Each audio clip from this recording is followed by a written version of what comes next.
అంజనీసుతుని చిరంజీవిని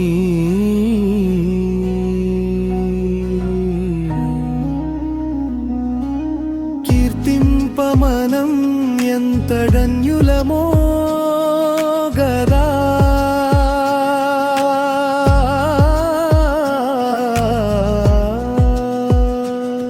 సంపూర్ణ హనుమద్దివ్య చరితామృతం.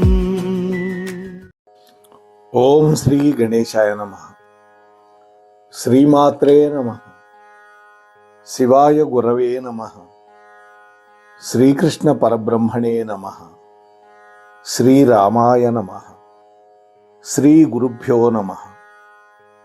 ఆపదాం అపహర్తారం దాతారం సర్వసంపదాం లోకాభిరామం శ్రీరామం భూయో భూయో నమామ్యహం. అంజనానందనం వీరం జానకీ శోకనాశనం కపీశమక్షహంతారం వందే లంకాభయంకరం. మోహనవాణి ఛానల్ ద్వారా సంపూర్ణ హనుమత్ చరిత్రని అత్యంత భక్తి శ్రద్ధలతోటి వింటూ ఉన్నటువంటి భక్తామ తల్లులకు తండ్రులకు ముందుగా నా యొక్క సాధువాదాలు చెల్లించుకుంటున్నాను. ఈ రోజున మనం 13వ భాగంలోకి ప్రవేశిస్తూ ఉన్నాం. నిన్న 12వ భాగంలో సీతా వియోగం, రాముడి యొక్క దుఃఖం, రాముడు కిష్కింధలో చూసినటువంటి హనుమంతుడి యొక్క దివ్య స్వరూపం, శ్రీరామ హనుమంతుల యొక్క సమాగమం, శివకేశవులకి అభేద తత్వాన్ని చెప్పటం, హనుమంతుడి యొక్క వాక్చాతుర్యం, రాముడి యొక్క ప్రశంస, రాముడు హనుమకి సీతాన్వేషణకు వెళుతున్నప్పుడు తన ముద్రికనివ్వడం, హనుమ సీతాన్వేషణ ప్రయత్నం, అంతవరకు మనం చెప్పుకున్నాం. ఈరోజు హనుమంతుల వారు సముద్ర లంఘనం చేయటం. స్వామి జబ్బలు చరిచి ఆ మహేంద్రగిరి మీద మరొక పర్వతంలాగా నిలబడ్డాడు. స్వామి యొక్క నిజ రూపాన్ని ఔద్ధత్యంతో పెంచాడు. కాలసర్పం వంటి తోకని చేత్తో పట్టుకొని ముద్దు పెట్టుకున్నాడు. తేజస్సు, అహంకారం ఈ రెండింటితోటి ఒక్కసారి సముద్రుడి వైపు చూశాడు. తన చూపును స్థిరంగా నిలబెట్టాడు. రాముణ్ణి మనస్సులో ధ్యానించాడు. సంతుష్టాంతరంగుడై ఆ గిరి శిఖరం మీద సిద్ధంగా ఉన్నాడు. శతయోజన విస్తీర్ణమైనటువంటి ఆ సముద్రానికి ఆవల ఉన్నటువంటి లంక వైపు దృష్టి సారించాడు. ఆ దృశ్యం చూడ్డానికి వచ్చినటువంటి ఆకాశ చెరుల బృందం, ఖేచరులు అనుకున్నారు మనస్సులో, ఇంకేముంది, లంకకి చేటు వాటిల్లింది, ఆ రావణాసురుడి కీడు మూడింది అని ముక్త కంఠంతో హర్షధ్వానాలు చేస్తూ ఉన్నారు. వాళ్ళందరూ ఎదురు చూస్తున్నారు. దేవతలు, ఆ దేవజాతి వాళ్ళంతా కూడా. స్వామి తన యొక్క వాలాన్ని తిప్పుతూ సుడిగాలులను సృష్టిస్తూ శతయోజన విస్తీర్ణమైనటువంటి ఆ లవణ సముద్రాన్ని లంఘించడానికి అద్భుతంగా ప్రయత్నిస్తూ ఉన్నాడు. అప్పుడు హనుమ యొక్క ఉద్ధతికి భూమి మీద ఉండేటటువంటి దుమ్మంతా కూడా ఆకాశంలోకి లేచి మేఘాలుగా తయారై స్వామిని కప్పేసింది. ఆ దృశ్యాన్ని చూసినటువంటి ప్రాజ్ఞులు సీతాన్వేషణ కోసం వెడుతున్నటువంటి హనుమ వెంట నా కూతుర్ను చూడటానికి నేను వస్తాను అని భూదేవి కూడా అతన్ని వెంబడిస్తున్నదేమో అని ఉత్ప్రేక్షించారు. చూసారా ఎంత అద్భుతమైన పోలిక. స్వామి యొక్క సింహ గర్జనలకి ఆ కొండల గుహలన్నీ కూడా ప్రతిధ్వనించినాయి. స్వామి బయలుదేరగానే స్వామి యొక్క ఆ గమన వేగానికి సముద్రం 2 పాయలుగా విచ్చి అడుగున ఉన్నటువంటి భూమి అంతా కనిపించింది. రామకార్యార్థమై వెడుతున్నటువంటి హనుమంతుడికి సముద్రుడి యొక్క ఆజ్ఞ మేరకి స్వామికి విశ్రాంతినివ్వడానికి సముద్రంలో దాగి ఉన్నటువంటి మైనాకుడు అనేటువంటి పర్వతాన్ని ప్రేరేపించాడు సముద్రుడు. వెంటనే మైనాకుడు అనేటువంటి పర్వతం హిమవంతుడి యొక్క కొడుకు, పార్వతీదేవికి సోదరుడు, స్వామి యొక్క మార్గంలో అడ్డంగా నిలబడ్డాడు కొండ రూపంలో. తన ప్రయాణానికి విఘ్నం కలిగించే నిమిత్తం రాక్షసులు పన్నినటువంటి మాయేమో అనుకున్నాడు స్వామి. ఈ మాయను ఛేదించాలి అనుకొని తన వక్షస్థలంతో ఆ కొండని ఢీకొన్నాడు. ఆ దెబ్బకి ఆ శిఖరాలు పిండైపోయినాయి.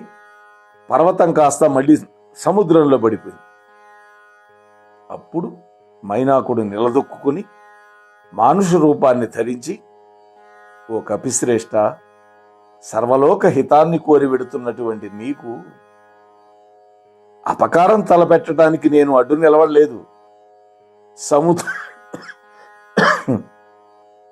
సముద్రుడి యొక్క ఆజ్ఞ మేరకి నీకు ఆతిథ్యం ఇవ్వడానికి ఈ విధంగా అడ్డం వచ్చాను. కందమూలాలను పండ్లను తృప్తిగా ఆరగించు, నీ మార్గాయాసాన్ని తీర్చుకొని మళ్ళీ నీ ప్రయాణం కొనసాగించు అన్నాడు. వాస్తవానికి సుందరకాండలో వాల్మీకుల వారు చెప్పాడు, నేను రామ బాణంలాగా వెళతాను అని ప్రతిజ్ఞ చేసి వచ్చాను. మరి రామబాణం లక్ష్యాన్ని ఛేదించకుండా మధ్యలో విశ్రాంతి పుచ్చుకోదు కదా, అందుకని నేను ఆగే అవకాశం లేదు. ప్రీతోస్మి కృతమాతిథ్యం మన్యురేష అపనీయతాం అన్నట్టాడు అక్కడ. నాకు మేలు చేయటం కోసం నువ్వు ఈ విధంగా నన్ను అడిగావు, నీకు మేలగుగాక. కానీ నన్ను ఏలినటువంటి స్వామి యొక్క కార్యార్థమై వెడుతున్నటువంటి నాకు ఆలస్యం చేయటం మాత్రం తగదు అని భుజం తట్టి, నువ్వు ఆతిథ్యం ఇచ్చినట్టే నేను స్వీకరించినట్లే, ప్రీతోస్మి కృతమాతిథ్యం అన్నాడు. అలా ముందుకు వెళుతూ ఉన్నాడు స్వామి. మార్గమధ్యంలో తనకంటే పొడవైనటువంటి రూపంతో సురస అనేటువంటి ఒక నాగమాత అడ్డం నిలబడింది. దేవతలు నిన్ను నాకు ఆహారంగా వేశారు, అందువల్ల నా నోట్లో ప్రవేశించు అన్నది. స్వామి అన్నాడు, అమ్మా, రామకార్యం కోసం వెళుతున్నాను, సీతాన్వేషణ చేసి అమ్మ జాడ కనుక్కొని రాముడికి చెప్పి అప్పుడు వచ్చి నీ నోట్లో పడతాను అన్నాడు. నేను ఎలా కనిపిస్తున్నాను? ఇప్పుడే పడాలి నా నోట్లో అన్న. ఇద్దరు పరస్పరం శరీరాలు పెంచుకున్నారు. స్వామి ఒక్కసారిగా అణిమాది అష్టసిద్ధులు తెలుసు కదా స్వామికి, సూక్ష్మ రూపం ధరించాడు. అంగుష్టమాత్ర దేహుడై ఆ సురసాదేవి నోట్లోకి వెళ్ళి వెంటనే బయటకు వచ్చి, దాక్షాయణి నమోస్తుతే అన్నాడు.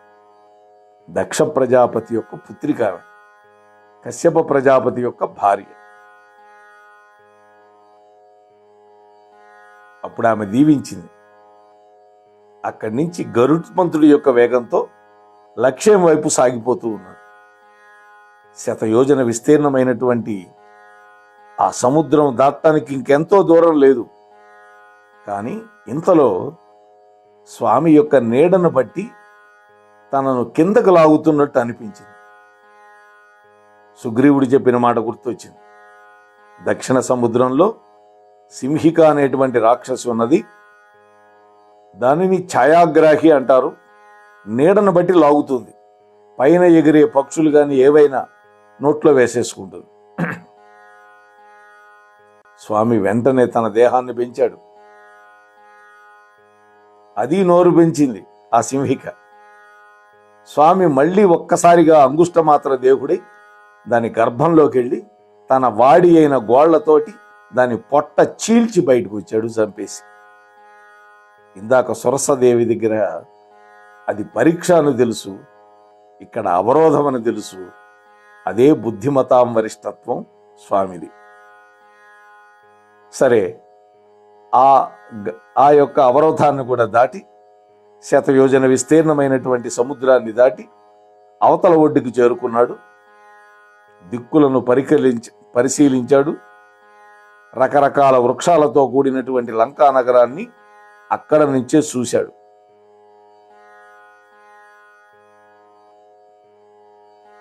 ఎదురుగా లంకాపురం కనిపిస్తోంది. అది భూమి మీద ఉన్నటువంటి స్వర్గలోకంలోగా ఉంది. బ్రహ్మదేవుడు విశ్వకర్మ చేత వినిర్మింపజేసి కుబేరుడికిచ్చాడు. రావణాసురుడు ఆ కుబేరుడిని కొట్టి లంకా నగరాన్ని ఆక్రమించాడు. కుబేరుడి యొక్క దివ్యమైన పుష్పక విమానాన్ని కూడా ఆక్రమించాడు. స్వామి అక్కడే ఆ కొండ మీదనే ఉన్నాడు.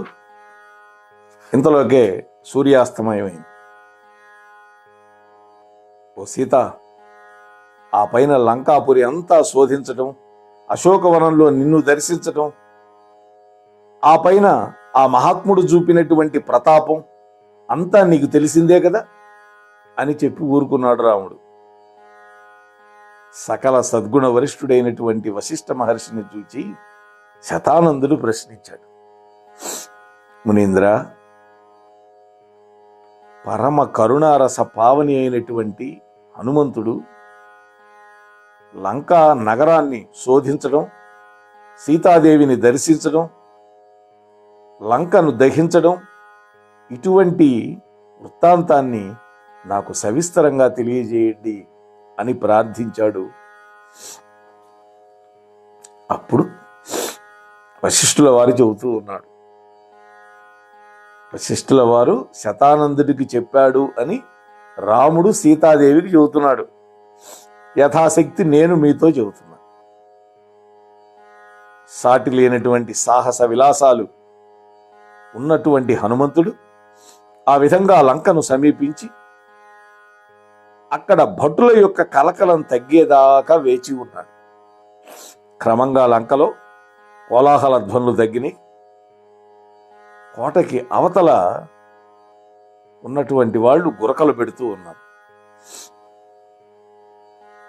ఆ రాక్షస కాంతల యొక్క కటువైన మాటలు కూడా తగ్గినాయి. వాళ్ళు కూడా క్రమంగా నిద్రలోకి జారుకున్నారు. మెల్లిగా కలవరింతలు కూడా మొదలైన వాళ్ళల్లో కొందరు కామినులు సరసోక్తులు ఆపేసి నిద్రకి ఉపక్రమించారు. వాళ్ళ ఇంద్రియాలన్నీ అలసిపోవడం వల్ల ఆ పౌరజనులందరూ కూడా వివశత్వాన్ని పొందారు. అటువంటి సమయంలో హనుమ ఉత్తర ద్వారం నుండి లంకలోకి ప్రవేశించాడు. వెంటనే ఒక భీకరమైన ఆకారం స్వామి ముందు నిలబడింది. ఎవడరా కోతి, నా అనుమతి లేకుండా లంకలోకి ప్రవేశించావు అన్నది. స్వామి అన్నాడు, లంకా నగరం చాలా అందంగా ఉంటుందని విని చూసిపోదామని వచ్చాను అన్నాడు. ఒక్క గుద్దు గుద్దింది స్వామిని. స్వామి కూడా ఎడమ పిడికిలి బిగించాడు. గట్టిగా కొడితే చస్తుందేమో ఆడది అనుకొని సుతారంగా ఒక్క మొటిక వేశాడు. అంతే, దానికి కళ్ళు తిరిగి 14 లోకాలు కనపడ్డాయి. కింద పడిపోయి కాసేపటికి తెప్పరిల్లి లేచి, ఓ మహానుభావా, పూర్వం బ్రహ్మదేవుణ్ణి నేను అడిగాను, ఈ దిక్కుమాలినటువంటి కాపలా నాకు ఎన్నాళ్ళు స్వామి అని. అప్పుడు బ్రహ్మ చెప్పాడు, ఏనాడైతే ఒక వానర వీరుడు నిన్ను ఒకే ఒక్క దెబ్బతో మట్టి గరిపిస్తాడో ఆనాడు లంకకు చేటు మూడింది, నీ కాపలాకు కూడా అదే చివరి రోజు అని చెప్పాడు. ఓ వానర వీరా, నువ్వు వచ్చిన పని నిర్విఘ్నంగా పూర్తి చేసుకో. స్వేచ్ఛగా లంకంతా తిరుగు,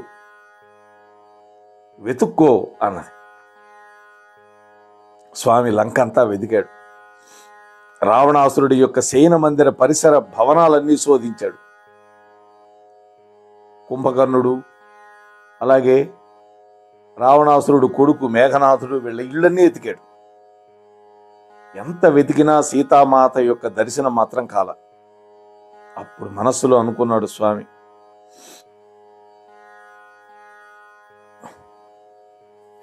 నువ్వు ఎంతో గొప్పవాడివి అని ఆ వానరులంతా నన్ను స్తోత్రం చేస్తే తగుదునమ్మా అని శరీరం పెంచి తోక పెంచుకొని వచ్చాను.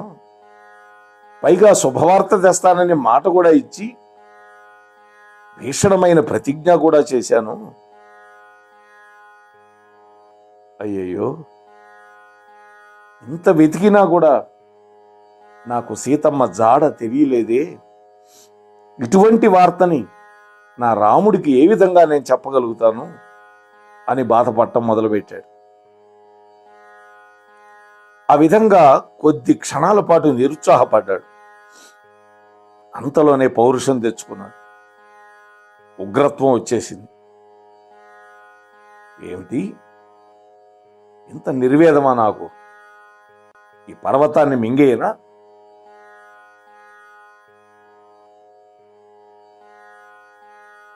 పూలు రాలినట్లుగా నక్షత్రాలన్నీ నేల రాలేటట్టు చేసేదా?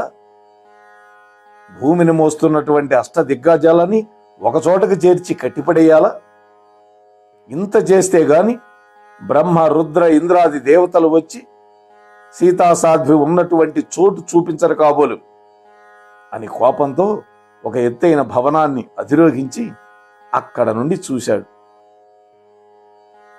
సూర్యకిరణాలు కూడా చొరకుండా లతలతో అల్లుకుపోయినటువంటి ఒక పెద్ద శింసుపా వృక్షం కనపడింది. అక్కడ ఆవనంలో సీతను వెతకాలి అనేటువంటి సంకల్పంతో నమోస్తు రామాయ సలక్ష్మణాయ తస్యై దేవ్యై చ జనకాత్మజాయే అని అక్కడ మనకి సుందరకాండలో శ్లోకం ఉంటుంది.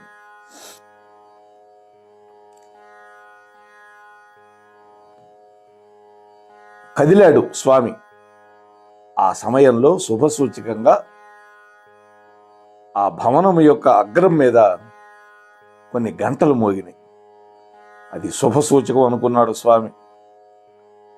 స్వామి ఒక పిల్లి పిల్లంత రూపం ధరించాడు.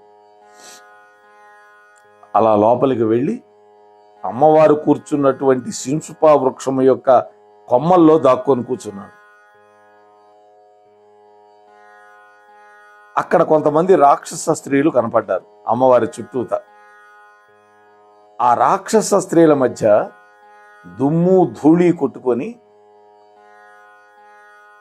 కన్నీటి చారికలు బొగ్గల మీద కట్టినటువంటి భర్తృ వియోగ దుఃఖం వల్ల వన్నె తగ్గిపోయినటువంటి వేడి నిట్టూర్పులు విడుస్తూ ఉన్నటువంటి ఒకానొక స్త్రీమూర్తి కనపడింది. పాడ్యమి నాటి వేద విద్యలాగా ఉంది అన్నాడు అక్కడ వాల్మీకి మహర్షి. ఎందుకంటే పాడ్యమి రోజు అనధ్యయన దినము అంటారు. పాడ్యమి, అష్టమి ఇటువంటి దినాల్లో ఆ స్త్రీమూర్తి మాటిమాటికి రామ, రఘురామ, అనాథ శరణ్య, నా మొర ఎందుకు ఆలకించట్లేదు నువ్వు అంటూ విలపిస్తోంది కంటికి మంటికి ఏకధారగా. ఆ విలాపాలు విన్నాడు హనుమ చెట్టు మీద నుంచి. ఓ, ఈమె తప్పకుండా సీతాసాధ్వియే అని నిశ్చయించుకున్నాడు. లంకంతా వెదికి చివరికి నా భాగ్యవశం వల్ల సీతాదేవిని కనుక్కోగలిగాను అని పొంగిపోయాడు. మళ్ళీ అంతలోనే ఆహా, నా రఘురాముడి యొక్క ఇల్లాలిక ఇటువంటి ఇక్కట్లు అని కళ్ళ వెంట నీళ్లు కార్చాడు స్వామి. ఆ రాక్షస స్త్రీల మధ్యలో అప్పటి ఆమె స్థుతి ఎలా ఉంది అంటే ఆడ పులుల మధ్య చిక్కినటువంటి ఒక లేడి పిల్లలాగా ఉంది. ఆడ ఏనుగుల గుంపుకి చిక్కినటువంటి లేత తామర తూడులాగా ఉంది.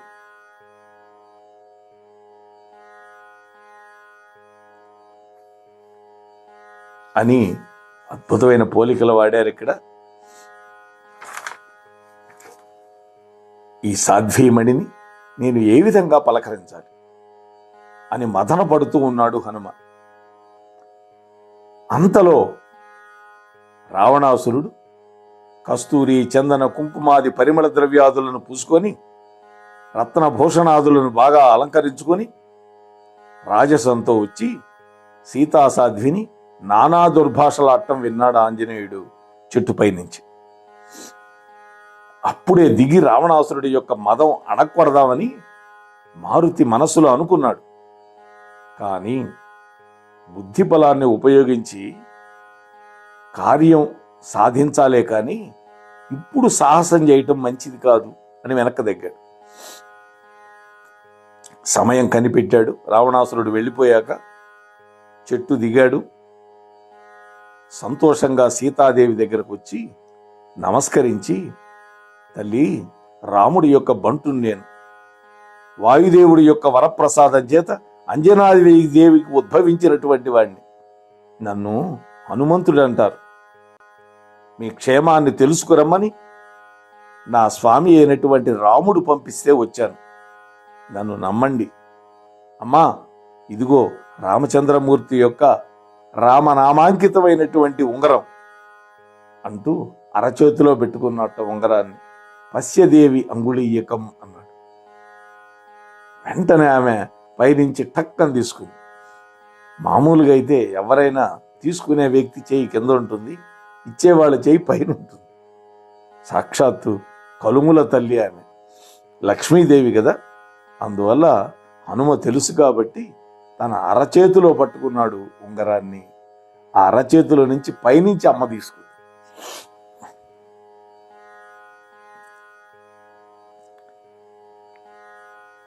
రామ ముద్రిక అయినటువంటి ఆ రత్నాలు పొదిగినటువంటి అంగుళీయకాన్ని అత్యంత ప్రేమతోటి, ఆదరంతో ఆనందాశ్రువులు చిక్కిళ్ళ నుంచి జాలువారిని తల్లికి. ఆనందాశ్రువులు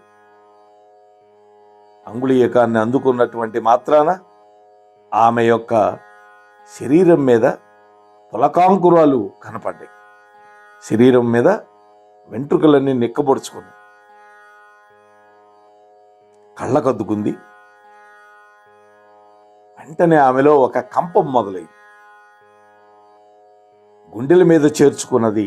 పారవస్యంతో తన శరీరాన్ని మరిచిపోయింది.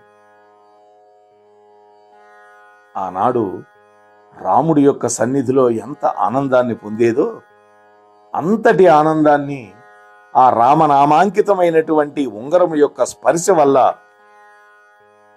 ఆమె యొక్క స్మృతి పథంలో అదంతా కూడా మెదిలింది.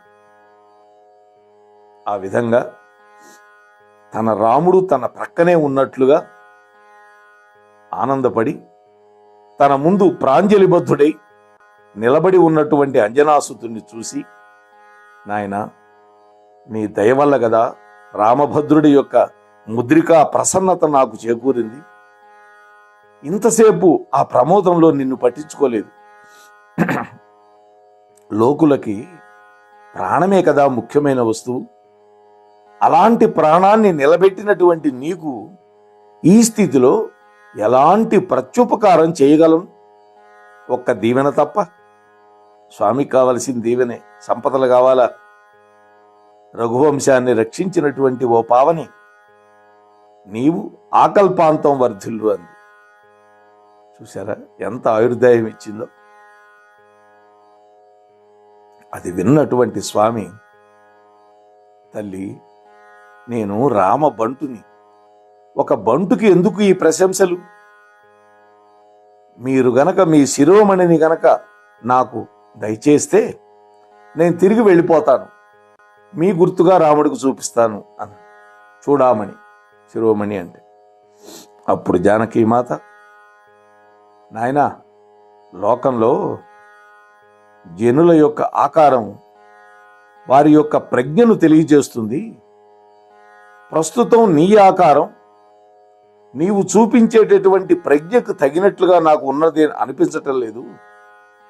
అసలు సత్యమైనటువంటి నీ రూపాన్ని గనక నువ్వు చూపించకపోతే నా శిరోరత్నాన్ని నీకు ఇవ్వను అని ఒక సందేహాన్ని వెలిబుచ్చిందమ్మ. అప్పుడు హనుమ తన యొక్క నిజరూపాన్ని చూపించాడు. ఆ విరాట్ స్వరూపాన్ని చూసినటువంటి సీతమ్మ ఆశ్చర్యాన్ని, కించిత్ భయాన్ని పొందింది. నాయనా, 3 లోకాలంతా వ్యాపించి సర్వాత్మకుడమైనటువంటి నిన్ను ఒక సామాన్యమైనటువంటి వానరుడుగా తలపోశాను. నాయనా, నీ రూపం నాకు భయాన్ని కలిగిస్తోంది. దయతోటి ఎప్పటిలాగే సూక్ష్మ రూపాన్ని ధరించు అని వేడుకుంది అమ్మ. అలనాడు అర్జునుడు కూడా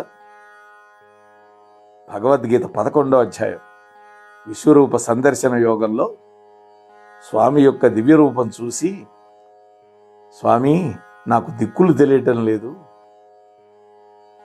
అనేక ముఖములతో, అనేక బాహువులతో, అనేక పాదములతో ఒప్పి ఉన్నటువంటి నీ రూపమును దర్శించలేకపోతున్నాను, కృష్ణా ప్రసన్నుడు కమ్ము అంటాడు. భగవద్గీత 11వ అధ్యాయం. మనం గతంలో భగవద్గీతని ఒక 20 గంటల సేపు చెప్పుకున్నాం సుమారుగా. కృష్ణానుగ్రహంతో ఏదో చెప్పుకున్నామంటే నేనేదో చెప్పాననిగా, కృష్ణ పరమాత్మ చెప్పించాడు నా చేత ఒక పరికరంగా తీసుకొని.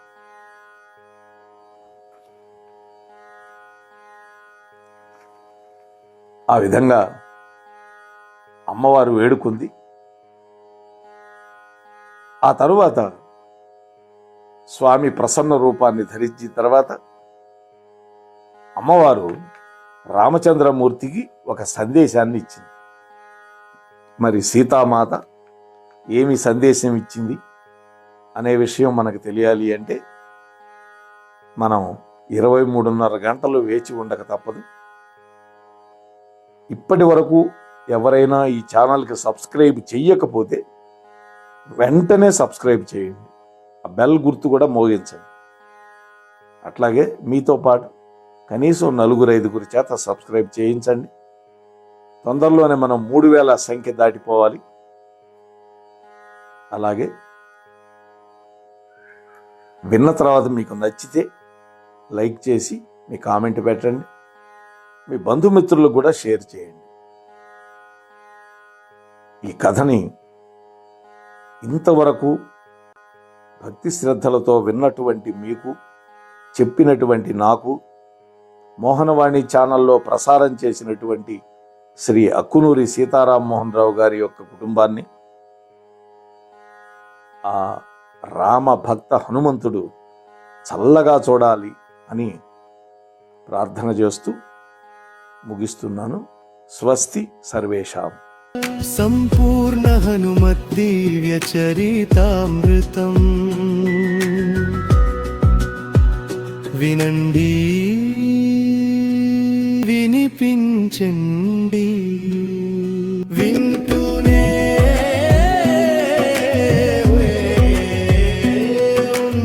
ఉండండి.